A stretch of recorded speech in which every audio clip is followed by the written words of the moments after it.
এই নদীতে যদি কেউ ভুল করেও একবার চলে যায়, সে আর বেঁচে ফিরে আসতে পারে না।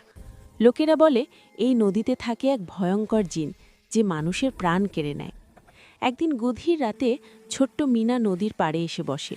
বিনা বয়সে সে জোরে জোরে কান্না করছিল।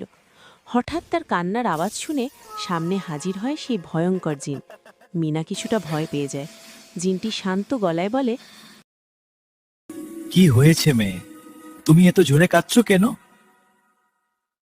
এক ভয়ঙ্কর বন্যায় আমার মা বাবা দুজনেই মারা গেছে। আমাদের ঘরে কিছু নেই, 2 দিন ধরে না খেয়ে আছি। আহারে, বেচারি মেয়ে। তারপর জিনটি মিনাকে একটি জাদুই গাছ দেয়। মিনা সেই গাছটি বাড়ির উঠানে রোপণ করে ঘুমিয়ে পড়ে। পরদিন সকালে উঠে সে দেখে গাছটিতে অসংখ্য টাকা ধরেছে। মিনা খুশিতে আত্মহারা হয়ে যায়।